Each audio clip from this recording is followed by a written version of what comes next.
Hey, good morning, guys. Yes, it is. It's Saturday, August 8th. So, what are we talking about today? Well, I figured we would talk about rounding out the week and what I actually got accomplished. And did I put my money where my mouth is? So, stay tuned.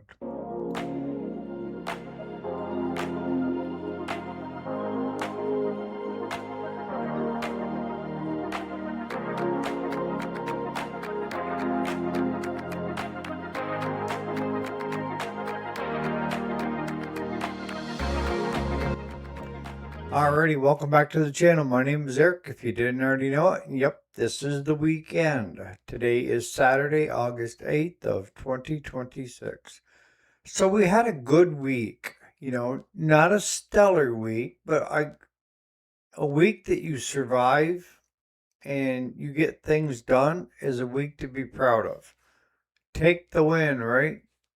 So what did we get done this week? Well, we took the machine that we were putting the Predator engine into, got all the wiring done, and maybe any of you guys can chime in with these units. It was the, I don't know, 670cc or something, but it's the one Harbor Freight has, the horizontal, that is right around 900 bucks. And we got everything all together, but we were having problems with the charging system. And I'm used to when you have an issue with charging, a lot of times you got 12 volt when you start, right?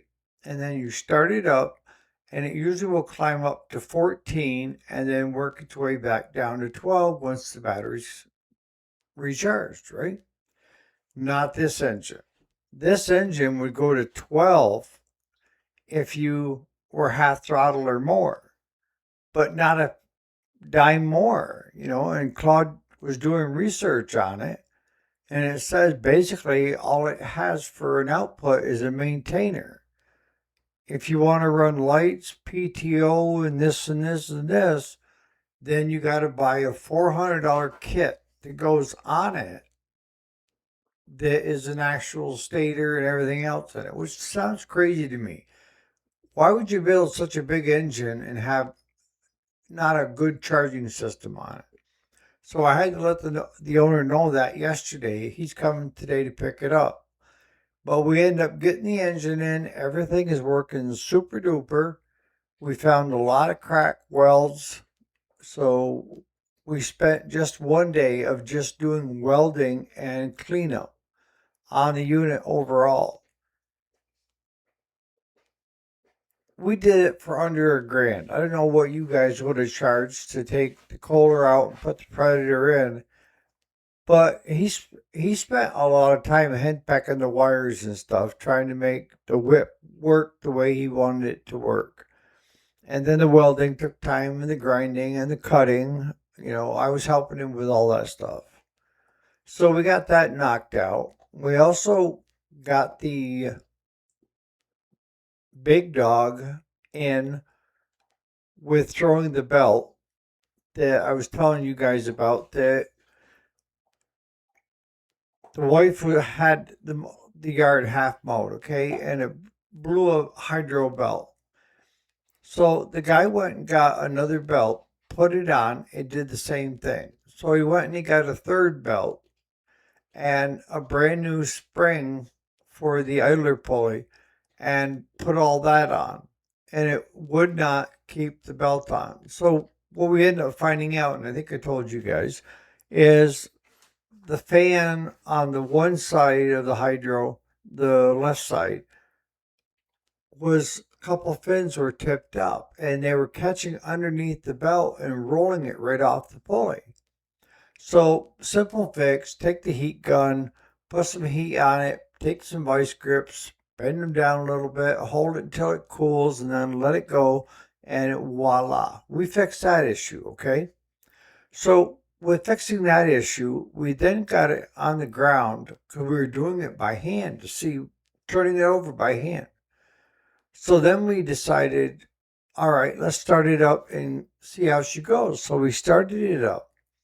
And lo and behold, that thing was running on one cylinder.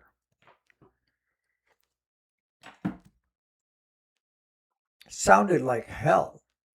And I told Claude, I said, it's only running on one cylinder. So we took the plugs out. One was hot to the touch, the other one was cold as cold and fuel all over it.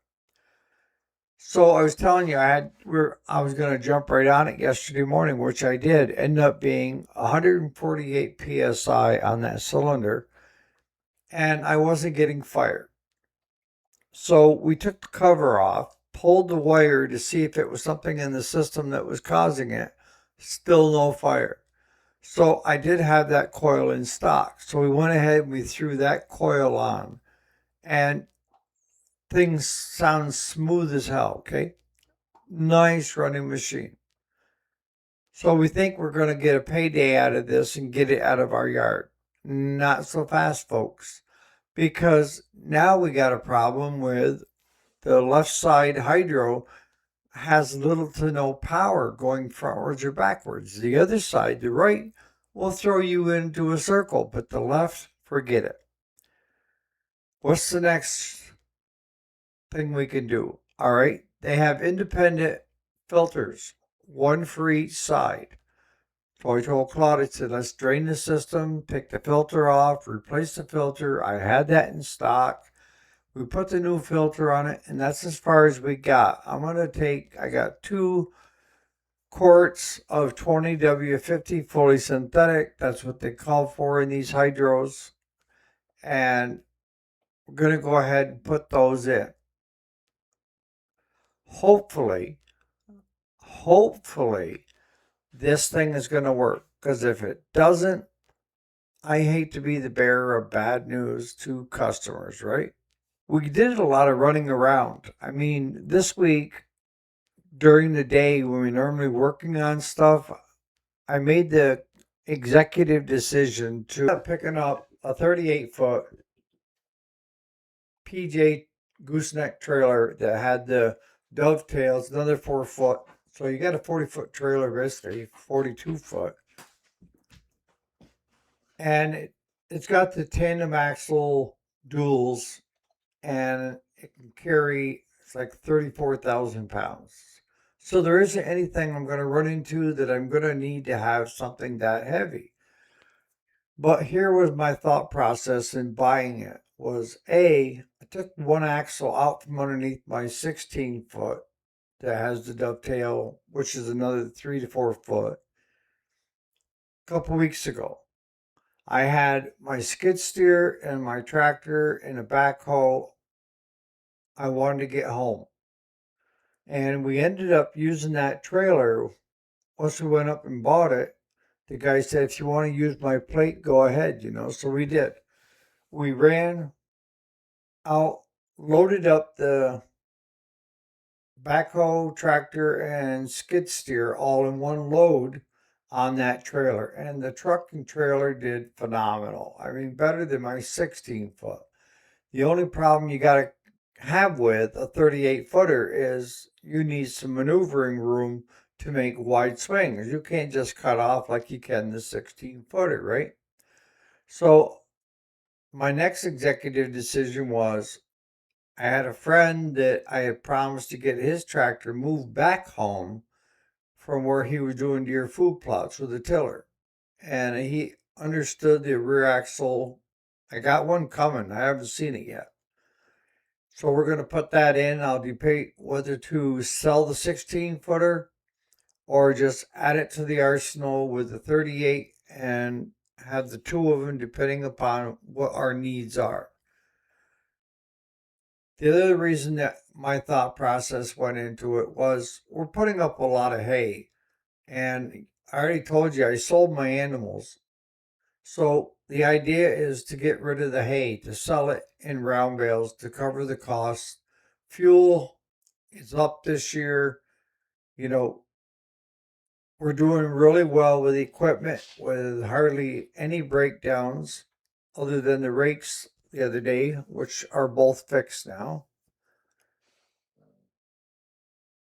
But a lot of the people that have been getting a hold of me that want hay want it delivered. And I have my bale wagon. And with the 4x4s, I can haul 14 bales at a time. But everybody that I talked to that wanted hay hauled, they didn't have a tractor to get it off the bale wagon, which they set into a groove. You aren't just going to roll them out of that groove. You got to come in with a loader with a bale spear on it and lift them up and take them off. So that was the other idea with going with this tandem axle dually gooseneck, the 38 footer, was I figured we could get 20 on the bottom deck and then another 5 above that and then strap everything down solid. And that would give us 25 bales per load. And the ones that we've talked to so far, I told it's going to be an additional on top of so much a bale, you're looking at 175 for delivery. And both people said, do it. I'll go ahead and do it because in our area right now, round bales are 30 bucks and up for 4x4s. And we're selling them for 18. And I still think at 18, we're making around 6 to 8 bucks a bale. If we're getting paid for the trucking, as long as it covers the fuel in our time and puts a few coin in our pocket, all the power to us, right? Because there is maintenance on the truck and trailer. You just can't buy a truck and trailer and just drive it into the ground. You got to maintain everything, grease everything, and make sure everything is working according to plan, right?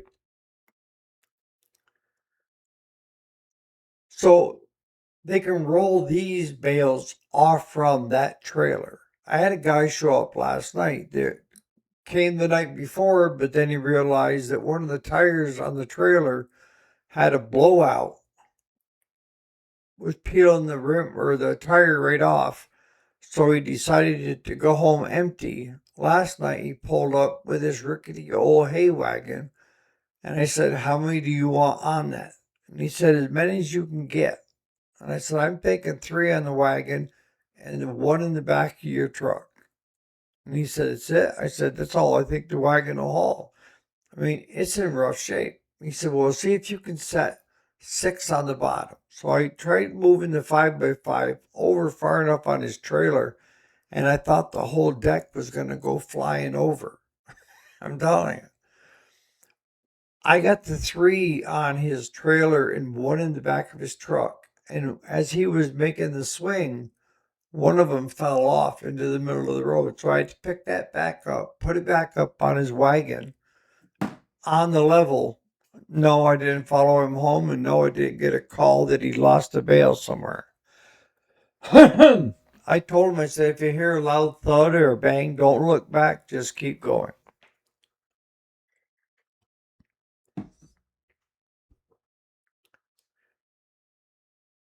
Today, what we're looking at doing is finishing up brush hogging for a neighbor that has tower stands like we do, but he doesn't have hay fields. He has ground that we just go in there and brush hog or mow and just leave the grass there. And him and a buddy hunt it. They've seen a couple 8 points, I guess, but it borders me on the backside. So that's good because those deer be over on us too.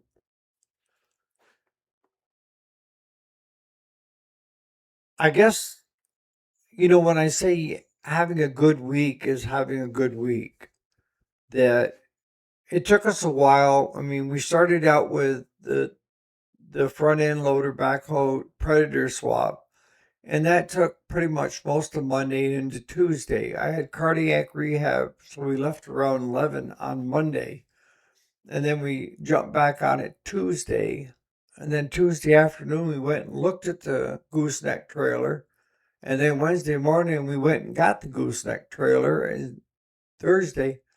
And then yesterday we quit early because I need to go to town to register that trailer. So the title will be coming back in my name, all that goody stuff. Register my motorcycle. I have meds to pick up at the local drugstore. I have beer to pick up and sandwich meat at the grocery store. We stopped at Tractor Supply and got the 2 quarts for the zero turn, the hydrostatic, and bolts, shear bolts for the brush hog that we're going to be doing today. At the end of the day, did you come out ahead? And if you didn't have a good day at the end of the week, how was it? And I tell you right now, if you're having a bad day, the worst thing you can do is carry that forward. Yeah, I tell you guys, at night, I put everything up to God and I get a beautiful night's sleep. Not unless the dogs are barking all night long. My two last night, what I ended up doing was I was watching TV, and next thing I know, it's midnight. So I go curl up in bed, and by 2 o'clock, my two hounds, German Shepherds, are barking like crazy. And that's their thing of saying, Dad, it's time to get up. We need to go out and do our business, everything else. So I've been up since 2. But no, you can't carry it forward. You have to just take and, even right down to the day. If you have a customer come in and they're pissing else, that shouldn't ruin your day. If you allow it to ruin your day, then you did that. Nobody else did that. You did that. And I had to learn that the hard way. I used to be reactive instead of planning. I would just base my emotion off what other people said or did or this. And it took me a while to figure out that no one has control over what I say or do or how my reaction is going to be. I mean, I'm not laughing at somebody's face that's having a meltdown screaming at me. Absolutely not. But I'm not going to let it ruin my day. I'm not. Even if I am to fault, I will admit I'm to fault. End of story, move on. Same thing with working on equipment. If you start getting frustrated with it, go work on something else. A lot of times that aha moment will come to you when you're on another piece of equipment. Sometimes you just got to get away from the situation to get a good read on it. Okay? And sometimes it's the simplest point is what really is going on instead of this big fanfare of everything else involved, right? I can't stress it enough. For you younger guys that are watching, the only one that can control how you feel or react is you. Nobody else. Not any more than you have control over somebody else and what they're saying or doing. Nada. You have zero control over that. The sooner you recognize and understand that, the happier your life will be. I'm not saying to disregard everybody's feelings, but I'm just saying you decide how you want to react, okay? Me, I want to be here and have a great life and as happy as possible. I don't want drama. I don't need bull crap. I love working and being active and staying busy. And until the day I can't do it anymore, that's the way I live my life.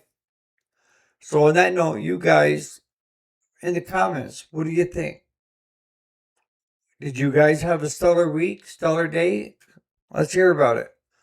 If you're still here and you haven't subscribed, liked, hit the bell, or commented on the way out or while I'm talking, that really helps us out a lot and it kind of gets word out. We're going to be doing the diagnostic here pretty quick. I've been busy with hanging and everything else, but I'm going to slow her down a little bit. So on that note, you guys have a great Saturday.